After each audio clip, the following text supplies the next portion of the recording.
Welcome to the Effortless English Show with the world's #1 English teacher, AJ Hoge, where AJ's more than 40 million students worldwide finally learn English once and for all, without the boring textbooks, classrooms, and grammar drills. Here's AJ with a quick piece to help you learn to speak fluent English effortlessly. Hi, I'm AJ Hoge, the author of Effortless English. Learn to speak English like a native.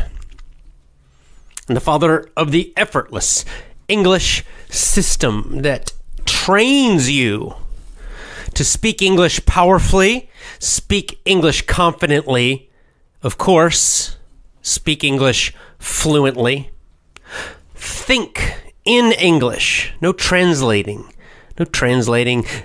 not your language, translate to English, speak, listen, translate again. No. Think in English, speak English effortlessly. And you make that spring resolution and join and commit to my VIP program today at effortlessenglishclub.com. effortlessenglishclub.com. Join and commit to my VIP program today. As I said, spring resolutions. We have New Year's resolutions, right? At the new year, January 1st, lots of people decide on a big goal for this year, or several goals for this year. This year I will do this. I will speak English fluently and powerfully this year, 2019. I will lose weight. I will be more fit. I will be more healthy. I will make more money. But as I discussed in my last show, I feel actually that New Year's is maybe not the best time to do that goal setting. Of course, I understand why. It's symbolic, we say. Symbolic, right? A symbol, it means it's something represents something else. A symbol. So New Year's, right? It's a symbol of beginning again, a new beginning, right? Beginning a new year. 2019, January 1st. So that's why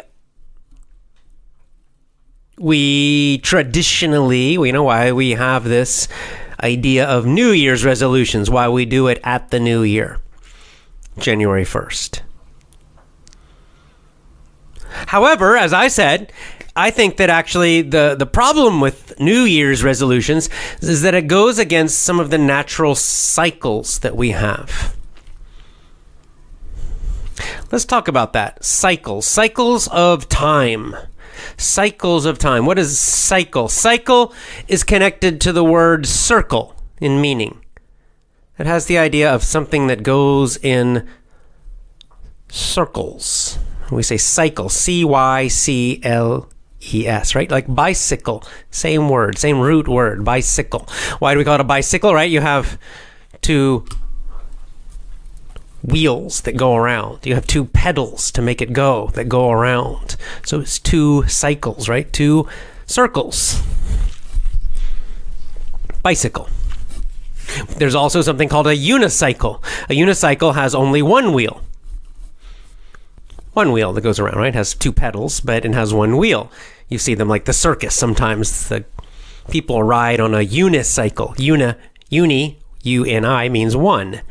One cycle, one circle. We use this word cycle or cycles with time, right? There are many natural cycles of time. For example, we have what we call the solar cycle. Solar, S-O-L-A-R, solar means sun, connected to the sun, something about the sun.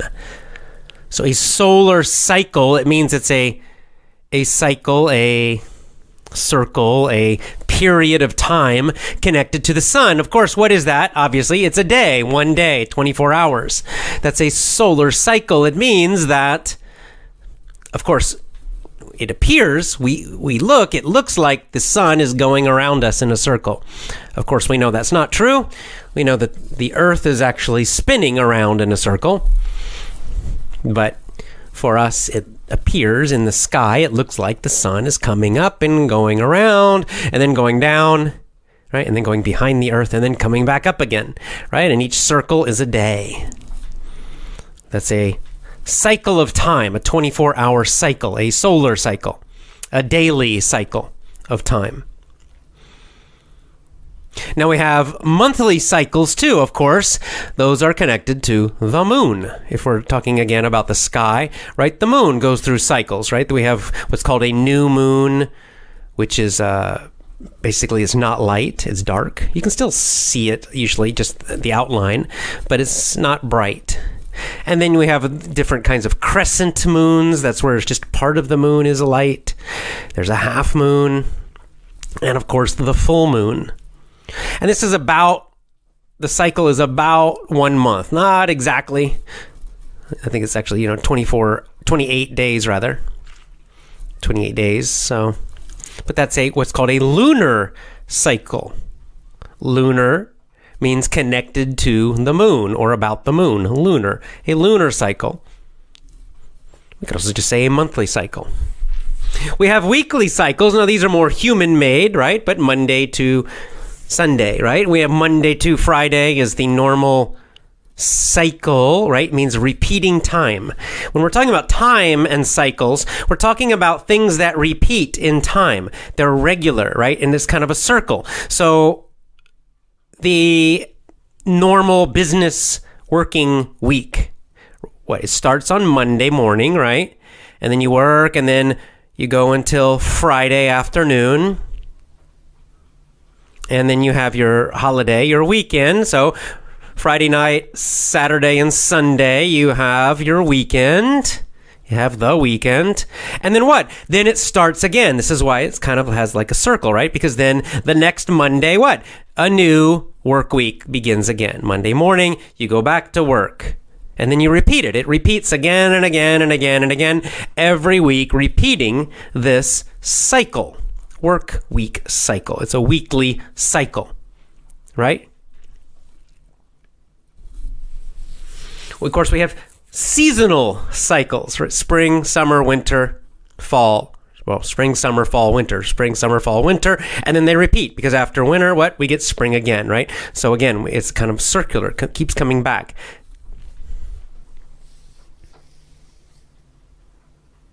Why is this important? What does this have to do? Well, here's the thing. First of all, we have the natural cycles, the cycles of nature, so sun and moon and all these other, seasons, things like that. And they affect us they affect us biologically. Our bodies change. Our bodies definitely change, and our minds and our emotions all change too. For example, with the seasons. I was talking about this in the last show. It's quite normal that in the springtime, the days are getting longer, the weather gets warmer, that our physical energy, our body and our bodies change, and we actually start to feel more physically energetic. Not only humans, but many, many different animals. This happens in the spring. And then in the summer, often we have our highest level of energy. Because, right, there's just, this, it's warm, it's hot outside. Traditionally, there's plenty of food, right? During this period of time, lots and lots and lots of sunlight. So it's, a time of maximum energy. In nature and also in our own bodies, usually. And then, of course, what happens, with fall, but especially when winter comes, then the days get very short, it gets cold. In the past, before our great technology, there was less food. So this was a time when you might be a little more hungry. And so naturally, energy would drop. Right? There's less energy coming from the sun, but also in our bodies, our physical energy would drop, our mental energy. It was traditionally a time of resting, For farmers, they couldn't grow in the winter. So this is a time where people stayed more in their homes and near the fire, right? And they did more quiet things. And it was just a time of a little bit lower energy, more restful.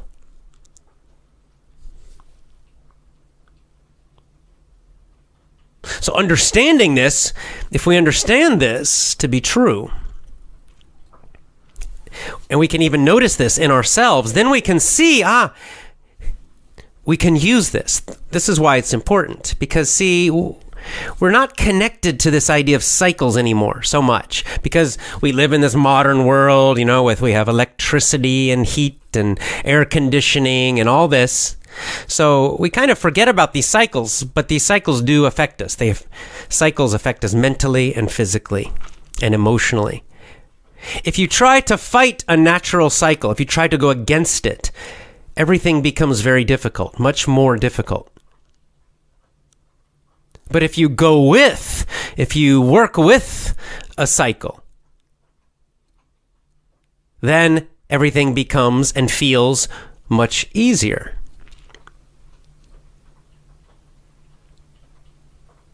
So again, back to our example of resolutions. Instead of making a year resolution, a big goal, instead of doing that in January when your energy is probably lower, right? It's dark, it's the middle of winter, it's cold in many places. Of course, down in the southern hemisphere, everything's backwards, it's reversed. In the tropics, they don't need to worry about this. But in certainly most of the northern hemisphere, it means the northern part of the earth, in January, it is wintertime, and this is traditionally the time again where mentally and emotionally and even physically energy is lowest. That's actually not the best time to start a big new project and start big, difficult new goals, right? When your energy is lowest. The best time is when your energy is starting to increase. You get that feeling of like, I've got more energy, I've got more emotion, I've got more excitement now. Everything's coming alive again in the springtime. That's the best time to make those new goals. That's the best time to start those new projects. It's the best time to, join my VIP program and really commit to speaking fluently and powerfully this year. Now is the time, right at the beginning of spring. Why? Because you'll start, and then every week your energy is going to naturally be going up. Every week the weather's getting better, the sun's coming out more. You're naturally going to feel better. This will help your goal. All your goals. It will help your goal of, the VIP program and learning English. It'll help your goal of exercising more, eating better, making money, whatever you want to do. That springtime energy and happiness and sunlight, all of this will help. It's such a great time to start new things. And I realize this myself, especially with exercise, that I don't start a new difficult goal or exercise program. I don't start it in the winter because I know myself now, and I've realized that, the natural cycles also, that in the winter, I do less exercise. It doesn't matter what I'm doing. If in the past when I've been, when I was serious about running and wanting to do marathons, but there was one winter I seriously trained during the winter, but that's because I had a big event. I had the Camino de Santiago coming, so I trained all winter. I ran in the snow, and it was okay. But overall, naturally, it just seems that when the winter comes, I don't like running in the cold, and it's kind of dark, and my motivation and my energy for running or doing other exercise, push-ups and pull-ups, all of those things, it all drops. I don't stop completely. That's not good. But I do everything much less. I do everything a little easier. If I'm focusing on push-ups and pull-ups and calisthenics, right, body weight exercise, I continue to do them, but maybe I do it fewer times per week and, a little bit less repetitions, or a little bit fewer repetitions, or a little bit less weight. Sometimes I use weights. And then when I decide, I really want to increase everything and try to get stronger or run longer or start a new running program, springtime is usually the very best time to do that.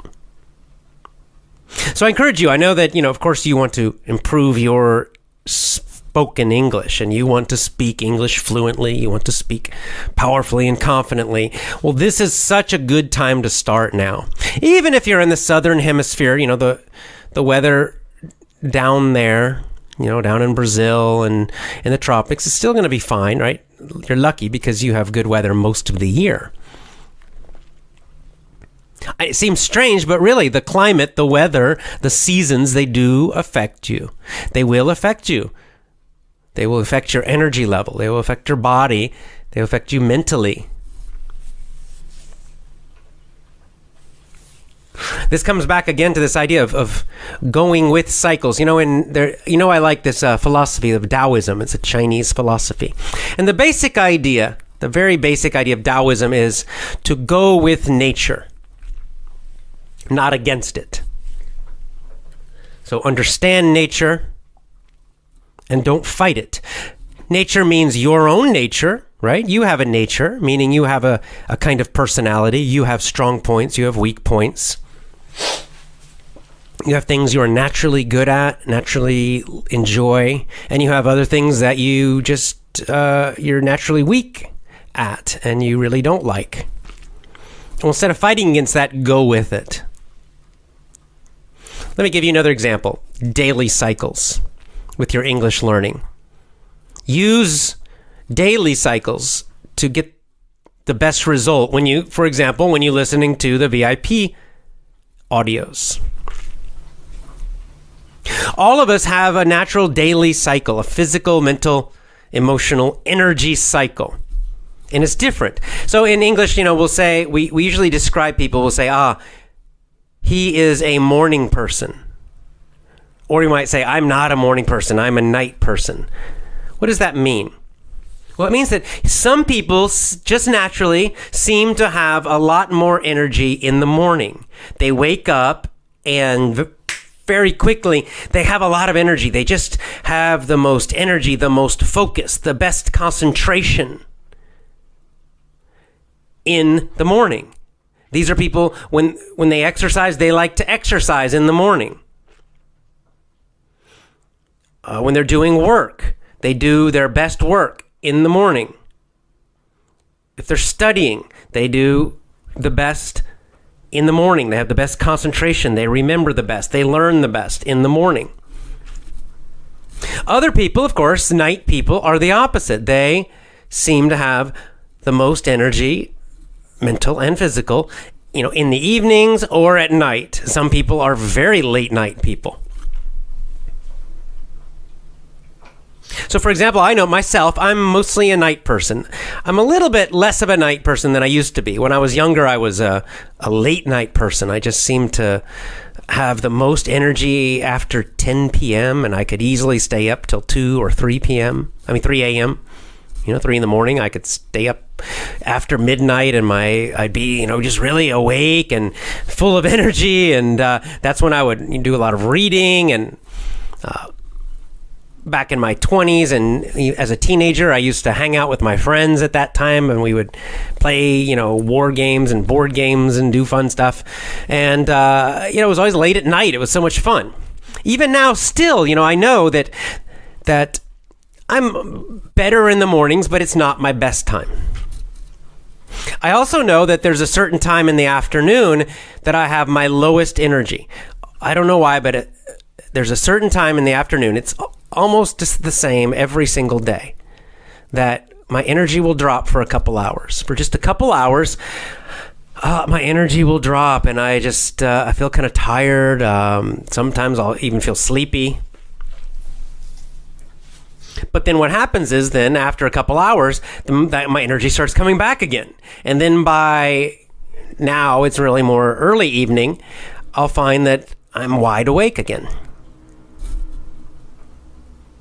In fact, even if I don't get enough sleep, let's say I get no sleep one night, so the next day I feel terrible, right? Next day I feel so tired. I wake up, I get no sleep, so in the morning I just feel horrible.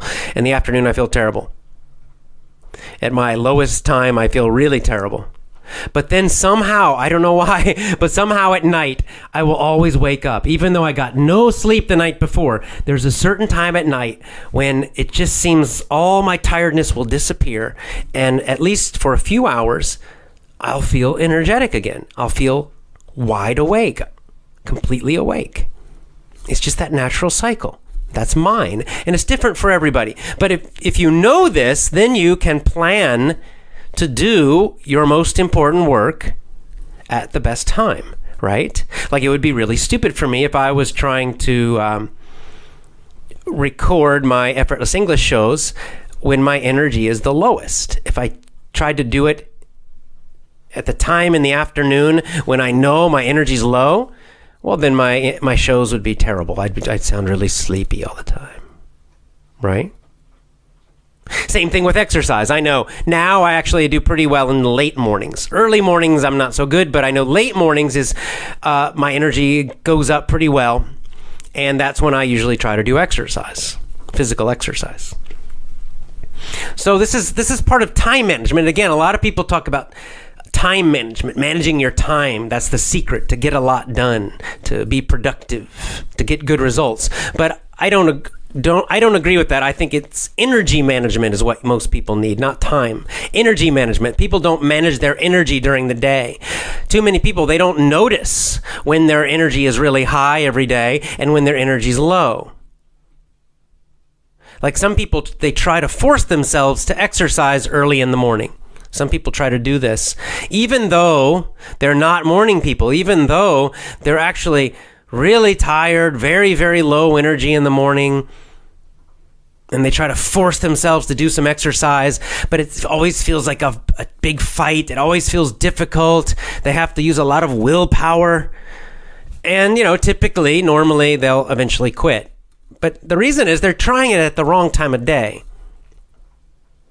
Maybe their energy is actually highest around lunchtime. Maybe they should be doing exercise on their lunch break, or maybe they should wait till they get finished with work or with school and do it in the late afternoon. You have to know yourself. You have to know these natural cycles. And again, we all have different ones. And of course, the opposite is true. Some people, if you're a morning person, don't wait till the afternoon to try to exercise. Then that's when you should do it. So you're following these natural cycles and you'll get much, much, much, much, much better results.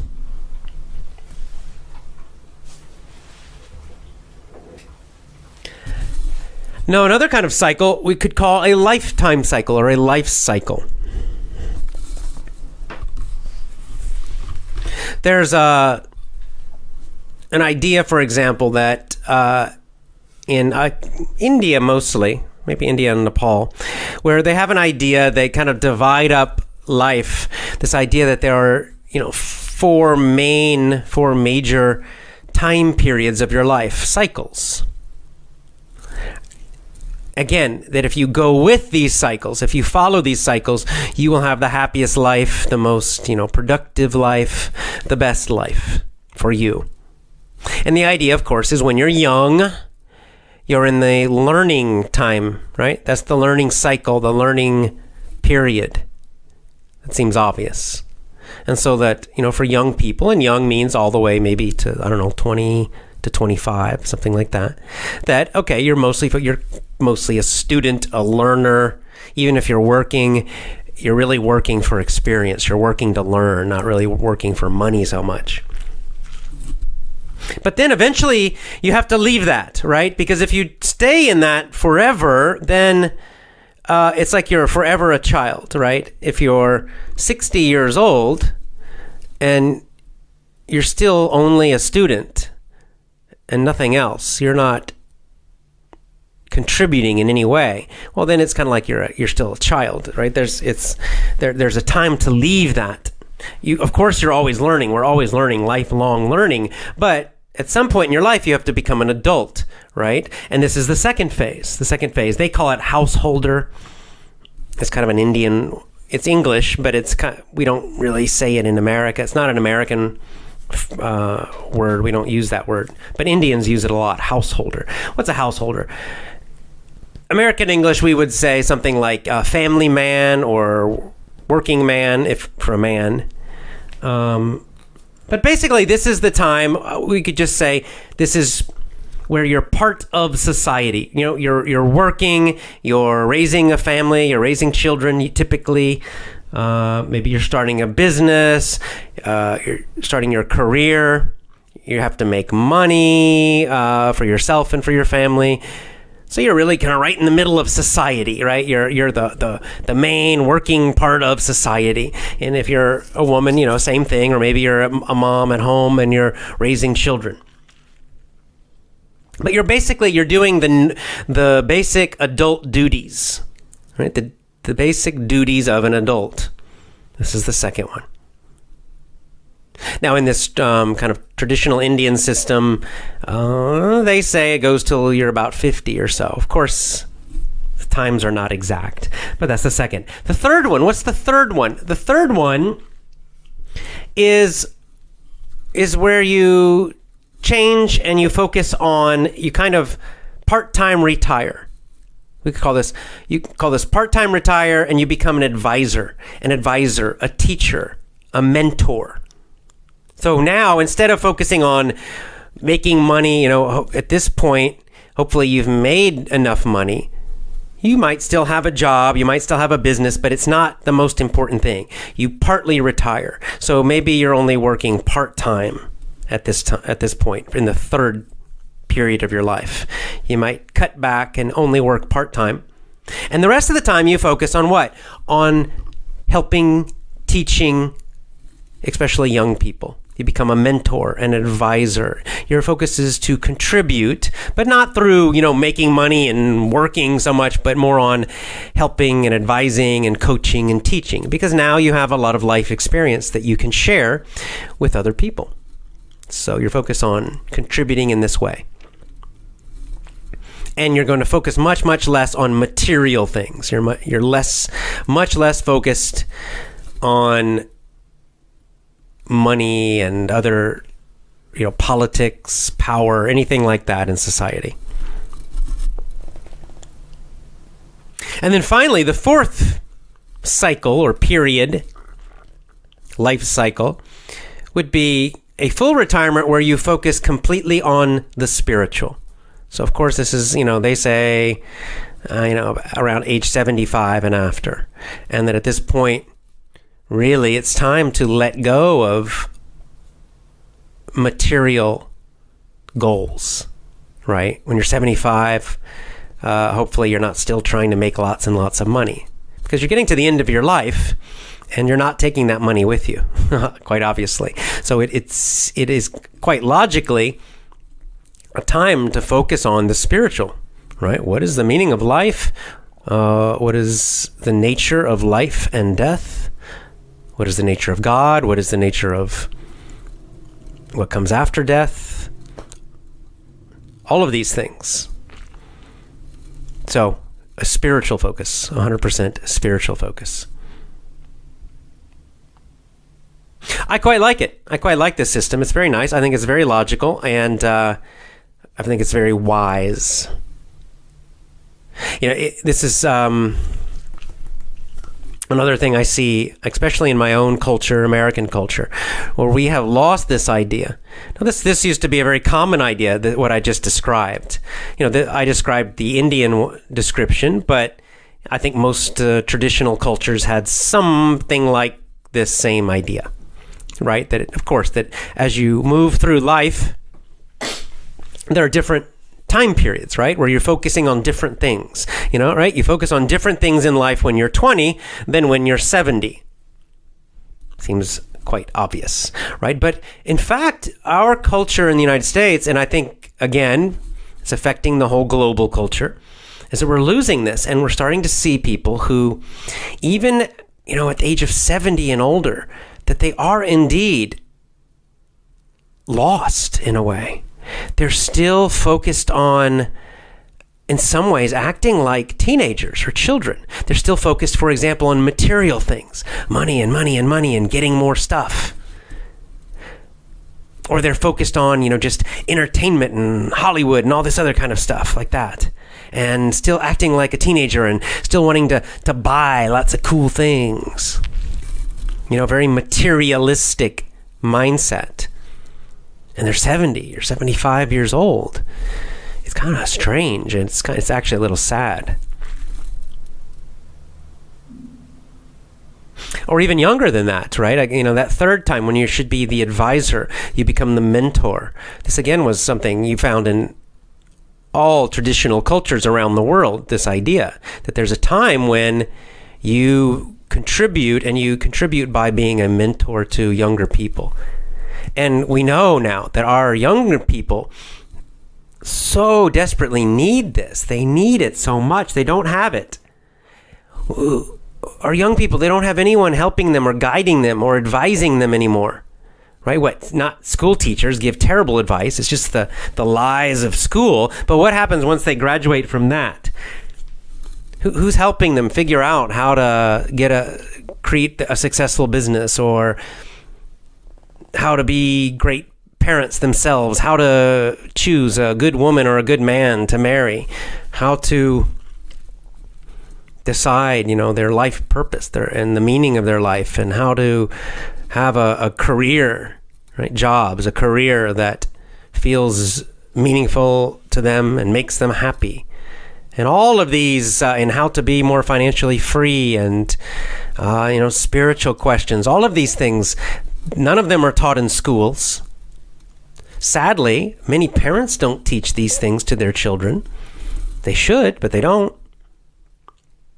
And so, no surprise, we have so many young people who they're going into that second part, right? Adulthood. They're supposed to be starting families and careers and becoming adults and, the main part of society, but they're lost.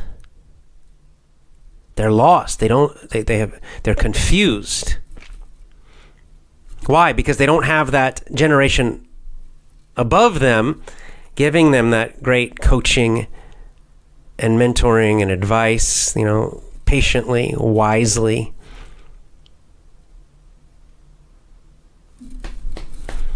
It's like our whole society is stuck at the teenager level, It's sad. It's sad. So, and it's sad for everybody. It's sad for the young people. And it's sad for older people, because this gives your life great meaning when you're older.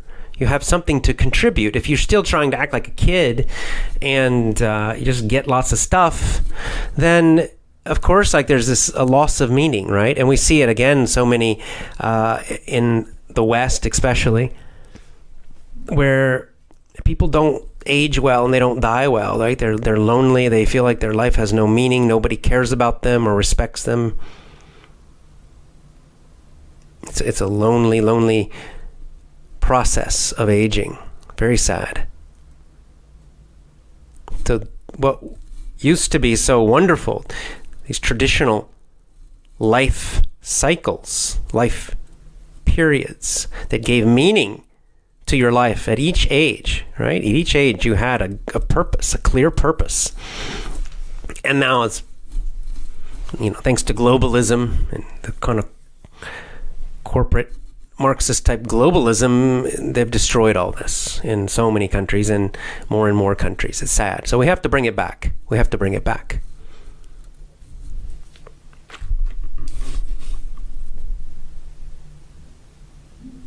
I can't pronounce the Chinese correctly, sorry, but my bad English pronunciation is Wu Wei. Wu Wei. I've talked about this idea many times. Wu Wei. Effortless English, the name Effortless English comes from this idea, Wu Wei. It's Taoism again. Taoism, Taoism. And Wu Wei is a Taoist, it's a Chinese word, and it means to go with nature, to harmonize with nature. The basic idea, the simple idea is this. You imagine you're in a boat. You're in a boat, and you're on a river. You're on a boat, and it's a powerful, strong river. Which is easier? If you try to go up the river, upstream against the water, right? You can try, you can do it for a while, right? But it's very tough. You have to paddle, right? You have to work so hard to try to go up, up, up against the water. And eventually you become exhausted. It's so tough. But if you just relax and turn around and go with the water, you go downstream. That's what we say in English, go downstream. You're going down, you're going with the water. Now the water is pushing you. Now it's easy. You don't have to work very hard. You can just kind of steer, right? You can just try to go, go left or go right, choose the direction, but you don't have to use energy to go downstream. This is the idea of Wu Wei. In all these examples we're talking about today, of looking at all these different kinds of cycles, daily cycles of your energy. What time of day are you energetic? What time of day are you less energetic? Which times in the week, during the week, are you really busy and tired, and which times during the week are you really motivated?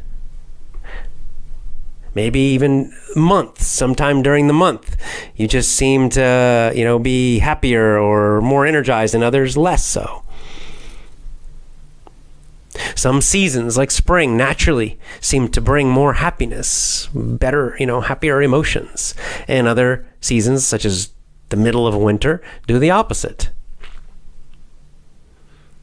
And during our lifetimes, we naturally go through these natural cycles or time periods, and they repeat again and again for every human. And on and on and on we can look at this.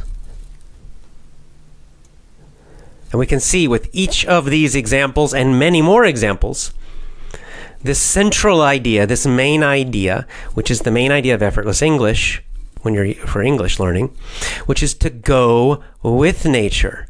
Go downstream and everything becomes more enjoyable. Everything becomes easier. Everything becomes more effective, more successful when you're not fighting against nature. That's why grammar rules and all that stuff, that's why they don't work. Trying to memorize all those grammar rules from the textbooks, the way the schools teach you. It's not natural. You're trying to go upstream. You're trying to force your brain to memorize hundreds of rules, logical rules, formulas really, and then remember them instantly and use them correctly during a fast, real conversation. That is unnatural. That's not how you use your own language. When you speak your own language fluently, you're not thinking of all those grammar rules. You're not thinking at all. It's all happening, we would say, subconsciously or unconsciously or intuitively is another word, right? Is there some kind of automatic process is happening when you are speaking your language. You're using the correct verbs. You're using the correct pronunciation. But you're not thinking about rules while you do that, right? Just like right now, every sentence I'm saying to you, I'm not thinking about past tense or present tense or future or perfect tense. I'm not thinking about, this is, put my tongue to the top of my mouth to make this sound. And right? I'm not thinking consciously about any of that. That's why the school way of teaching, it's anti-Wu Wei. It's anti-nature. That's why it feels so painful. That's why it feels so boring. That's why it feels so difficult. That's why it's not effective. It doesn't work. That's why the results are so bad. That's why you need to use so much energy and time for so-so results. Because you're trying to go up the river. Oh, you're fighting, trying to fight up that river. I will force my brain to remember these grammar rules. I will force my brain to memorize all of these vocabulary words. Force. Up the river. I'll do it. But eventually most people get tired and they just stop and they quit. A few, there are a few superhuman, right? There are a few people who just have so much willpower and energy, and they will fight and fight and fight and fight, and they will go up the river, right? They're sweating, they're tired, but they'll do it. But it's just crazy. So they might get some success in an anti-natural way, in an unnatural way. It is possible to get some success unnaturally, but it is so tough. So difficult. So much wasted time and energy. This is for English. This is for everything in life. So the idea of effortless English, for example, is to go downstream. So that we look at the natural way of learning a language. Who are we looking at? Well, we're looking at babies and small children, right? That's where people learn a language most naturally. You learn your own language most naturally as a baby and a small child. We say effortlessly. Actually, it probably was a lot of effort. It took several years, right? You couldn't understand your language immediately. And for a long time, there was confusion. Your parents were trying to talk to you, and you didn't understand, and you would cry as a little baby, I'm hungry, but you didn't know how to say I'm hungry, so you just cry, and they would look at you, and they didn't know what the problem was, and they would guess. And so it was a long process, right? But it was natural. It was natural. They were not teaching you grammar rules. You were not using a textbook. It was this natural communication back and forth, back and forth. As you got a little bit older, you started to understand some basic words, some basic phrases. You could communicate a little bit. Then what happens? Well, most parents, they'll start to tell stories, right? They get little storybooks. So they either read storybooks or they tell you stories. And of course, you do continue everyday communication, normal communication, just playing, usually just playing around. And that's how you learned vocabulary. That's how you learned grammar, spoken grammar. And by the time you're 5 years old, you're 6, you're 7, you're a fluent speaker of your language. You mostly use correct grammar. Not always. Little kids make mistakes sometimes, but mostly, right? I know, my nieces and nephews, when they're about, 6 or 7 years old, their grammar's pretty good. Pretty good. They use mostly the correct verb tenses. They know how to do, possessive and all the kind of basic normal grammar, the most common grammar. They can do it. They do it very well. But they have no idea. You can, if you ask them, they have no idea about verb tenses. They don't even know they're doing it. They don't even realize consciously that they're doing something called grammar. They don't even know what that means. They don't even know what grammar is. They don't even know what the word grammar means at all. They don't know verb tenses. They just know, yesterday I ate and today and now I'm eating. They just use it correctly, but they can't explain it to you. They don't know consciously why they're doing it. They just know it sounds right. If you ask a kid, why do you say this? Why do you say yesterday I ate? And why do you say now I'm eating? Right? Ate and eating, different verb forms. Why do you say that? If you ask a 7-year-old American kid, most of them will say, it sounds right. Well, because it sounds right. It just sounds right. They're not going to say, oh, well, that's the past tense and this is the progressive. And they're not even going to say tense. They have no idea what tense is. They have no idea what verb conjugation means. And yet, they're doing it almost perfectly, fluently. That's nature. That's going with nature.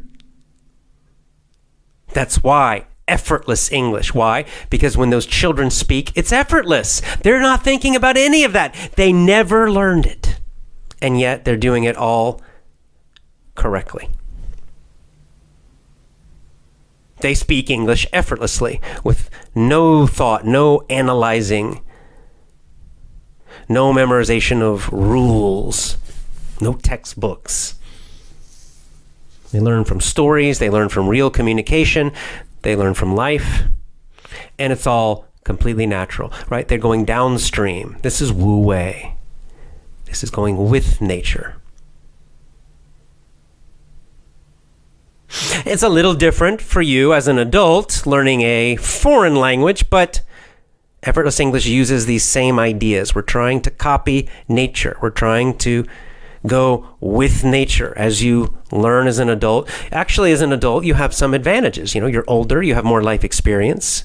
You already have your own language that you speak perfectly or almost perfectly.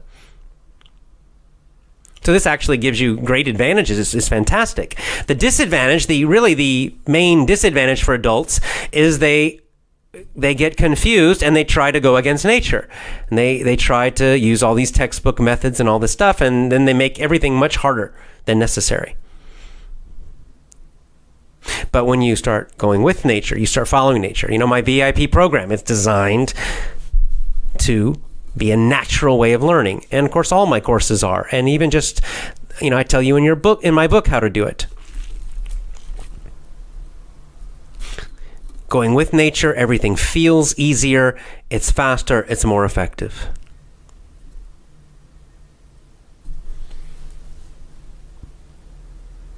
By the way, this is the same exact thing you should do if you're trying to improve your health and your fitness. Because see, again, a lot of people will try to improve their health and fitness. They'll go and they'll do research, for example. Let's talk about fitness. It's easy. Just fitness. So fitness means like your physical ability, right? So we're not talking about eating. We're just talking about exercise. So let's say running. You decide you want to run. So a lot of people will go out and they'll buy a book on running. Or they'll go online and they'll find some programs for running. And they'll just start following it. I've mentioned this example before. That's fine. That's how you start. You have to start with something. Gives you an idea. But the problem is that a lot of people will just follow the program blindly. They just follow it, like a textbook, like an English textbook. They just, okay, today I have to do this. And then tomorrow I run 3 miles. And the next day I do 4 miles. And then the next day break. And then the next day 5 miles. And they're just following this program in the book or from the program they found. But they're not focusing on nature. What does that mean? It means if you're doing that, it's okay to start that way, but you must pay attention. What does that mean, nature? It means your own body. You should notice your own body. How is your body reacting to the running, to the program? Because, everybody has a different nature, different sized bodies. Some people are in really good shape. Some people are in terrible shape. Some people are, young and they're 18, and other people are, 60 starting to run. Men, women, different body types, tall and thin or short and kind of stocky. All these differences, different health issues. So all of that makes everybody different. So everybody cannot just follow exactly the same program and have success. What you need to do is you can start a program, that's okay, and then you have to notice your body very carefully. You notice your muscles. You run 3 miles. Next day, are your muscles in terrible pain? Pay attention. Nature, go with nature. That's a sign your body's saying, take a rest. That was too much yesterday. But a lot of people, they'll just ignore that and they go, no. The book says today I have to run 3 miles again. So they go run 3 miles, even though their muscles are in pain and super, super tight. So, right? They're not following nature, their own nature. And so what's going to happen is, and what usually happens is, usually they get injured. Usually they force. I must follow the program. And then, on the 3rd day or the 4th day, they injure their muscle and now they have to stop. Sometimes people can also do the opposite. It happens occasionally. Maybe someone's young and they're already strong, and you run 3 miles, and the next day you feel fantastic. You have a huge amount of energy. You're like, yeah, I feel great. And the book says, take a rest day. Today's a rest day. But hey, your body's feeling great. You're feeling energized. Go for a run. Your body's telling you you're fine. You're energized. Your body's ready for more. So go do it. Go ahead, listen to your body. Follow it. And this way too, sometimes your body, you're feeling fantastic, you're really energized. That's a good day for a hard workout. If it's running, then run faster or run longer on that day. Or if you're lifting weights, try to lift some heavier weights on that day. And then other days, it's just, everything's tired. And okay, maybe you can try, but you just do a much easier workout. And maybe you try to start that easy workout and, still feeling terrible. Okay, take a break. Or maybe you feel a little pain in your elbow, right? You're doing push-ups and now you're feeling some strange little pain in your elbow. Don't do more push-ups. That's a little sign. If you listen to that little sign, just this little small pain, it's not an injury yet. It's not serious yet. If you listen to it, if you follow nature, you'll listen and you'll say, there's some little pain in my elbow. I'm not going to do push-ups today. Take a break today. And then what? You give your arm, you give your elbow an extra day to rest, maybe 2 extra days to rest. But when the pain disappears, okay, then you do some more push-ups. And this way you'll avoid those injuries. You're going downstream. You're listening carefully to your body. So see, it works for English learning, it works for fitness, it works for health, it works for many things in life. We have, this is maybe one of the big problems of our modern world, is that we're not connected to nature anymore. Our own bodies and our own minds, and also, of course, the natural world out there. And so we're constantly have this idea of trying to force, trying to force ourselves to go upstream, trying to force ourselves going against nature. Many times we don't even realize that we're going against nature because we're so blind to nature. We're not paying attention. So this is my message to you, to wake up, to start noticing. Notice your body. Notice your energy as it changes through the day. Notice the little pains in your body. Notice when you're feeling great and strong, and notice when you're not. Notice your emotions. When are your emotions? When do you see happier, more enthusiastic, more energized, and when do those drop? Daily, weekly, monthly, annually, yearly?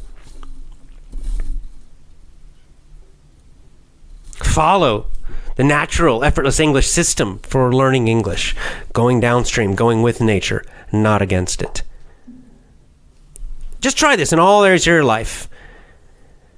Stop forcing. It makes life so much easier too. So much more enjoyable. You get great results with much, much, much, much, much less effort. All right, so join my VIP program. Learn English with the natural way. Commit, don't quit. You've got to commit still. You must commit. You got to stay a member. Commit, join and commit. VIP program at effortlessenglishclub.com. Go to effortlessenglishclub.com. Train English with me at effortlessenglishclub.com. You will succeed.